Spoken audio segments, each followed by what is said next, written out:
2018 was a great year for me and my family. I founded Hensley Concrete Coatings, and also I was able to help Victory Outdoors out by being one of their sponsors. Go down this road, we got a field to our left with the wind. It's blowing right out. Okay. This is the best spot, you think? This is the best spot. Sit right here in this opening, like you said. We got both sides of the field. Other than that, the wind's not going to do us very well if we move on.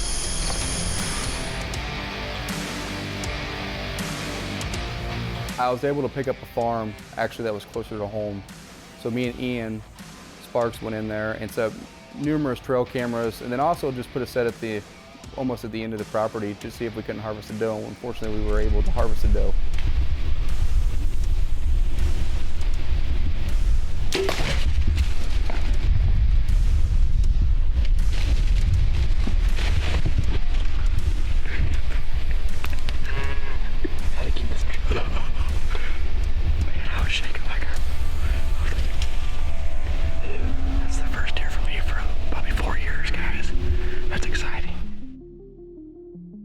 This year we required a new farm. We had several trail cameras up, knowing that between all those trail cameras and the history we got from the trail cameras, this and this area right here, both those two areas are the main areas we're gonna hone in on. This area right here, they're both on community scrapes, both pinch points to the main draws of the pieces of ground. We know that this area over here is a great doe bedding area. So when it comes to more of the ruts on and stuff, we'll be most likely sitting here. The early season, we really like this because it's a big we can see a lot of the ground. We're high up on a hill and everything, so we can see a lot going on down there. But we also got crops down here and crops above us. This is all cow pasture, so during early season it makes it a little tough. There's some acorns on the farm, but knowing when the crops get picked that most of the deer funnel into this farm. So with the two cameras that we got set up right now, the reason why we're setting them there is because with ground level, it's so hard to see, especially with the terrain of this ground. So when we got this aerial map by Hunt Stand, man, did it make things easy, because we can seriously look down on the whole ground and be like, well, this is of course a good travel corridor, and so is this. And it really made us pinch where we needed to put the cameras and focus on a couple areas on this farm.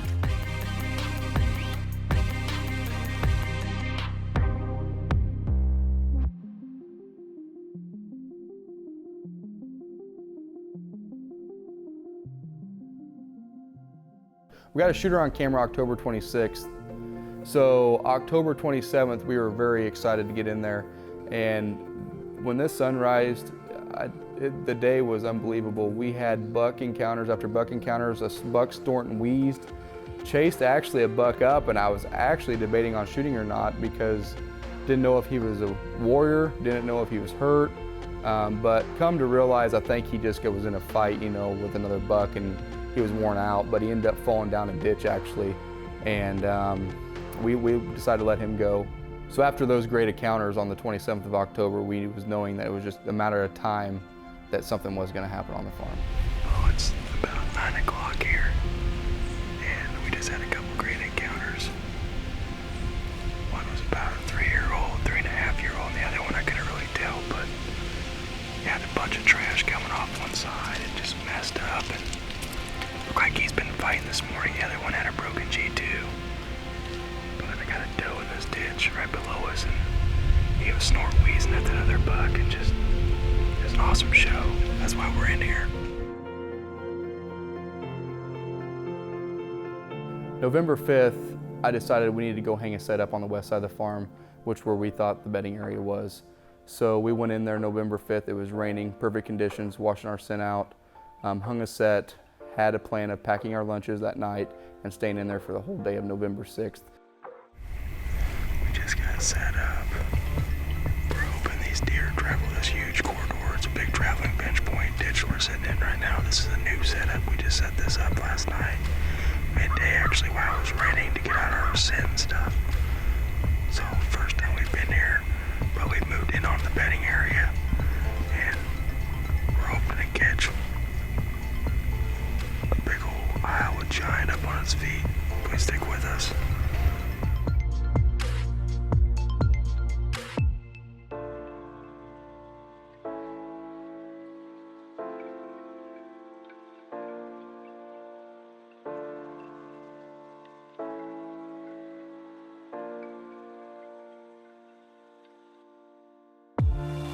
We had an encounter with Droopy, a deer that I've passed up several times on this farm this year, knowing that he's a 3-year-old and has a lot of potential.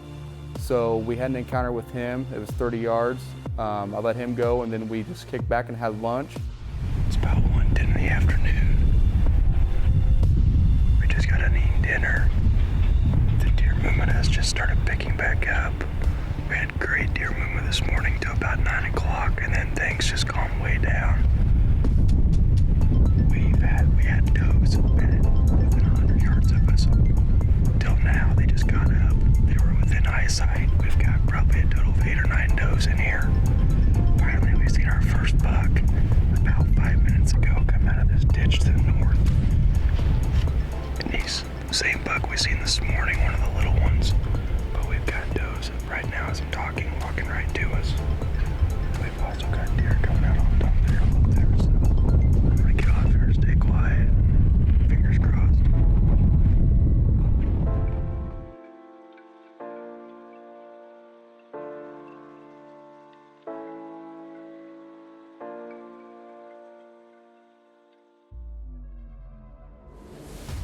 We're sitting there and I look over to my west and knowing that he was definitely a shooter, a buck that I haven't seen on this farm. Shooter.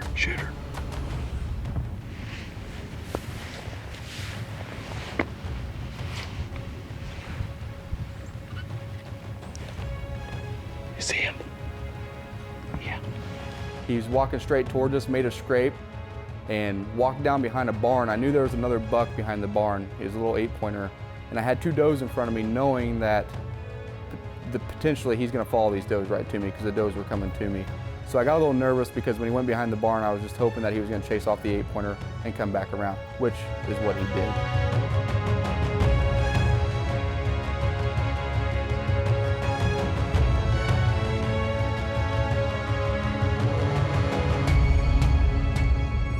The shocking thing of it was, out of all the trail cameras and everything, we had no history with this deer. It was a huge surprise, huge relief, because I was really down on myself talking to Ian, just wasn't getting the mature bucks on this farm, and all of a sudden, during the rut, who knows what can happen.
Didn't it? It looked good. I mean, the angle's just, we're gonna have to get back out. We're gonna have to get out of here. I got one for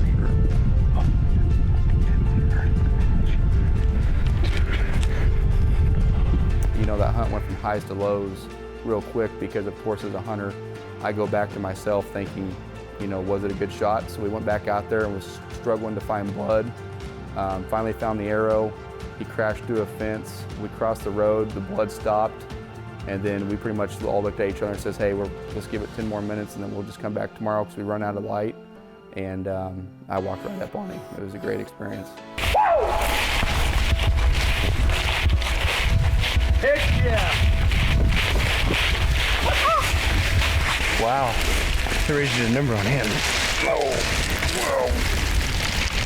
He's dead, boys. Went back up to the footage at Ian's house, came out here, started drip by drip by drip, and I was getting discouraged because then blood stopped. We're losing daylight. We said, hey, let's just make a few rounds real quick, maybe come back tomorrow morning. So we just started walking around here, and I made maybe 15 yards.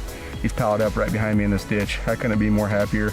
I am just on disbelief right now. 4 years of just patience, not the time. I couldn't put in the time this year.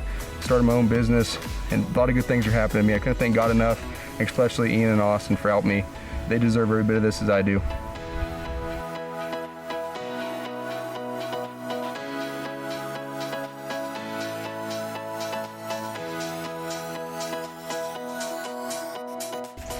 How do you put these on again?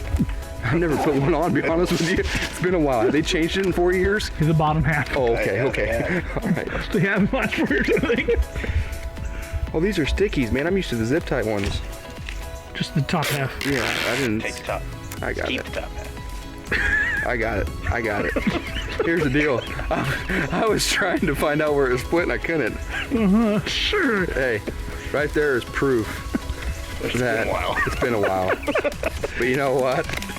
Hopefully this losing streak ends today. Well, it has today. Hopefully it keeps going.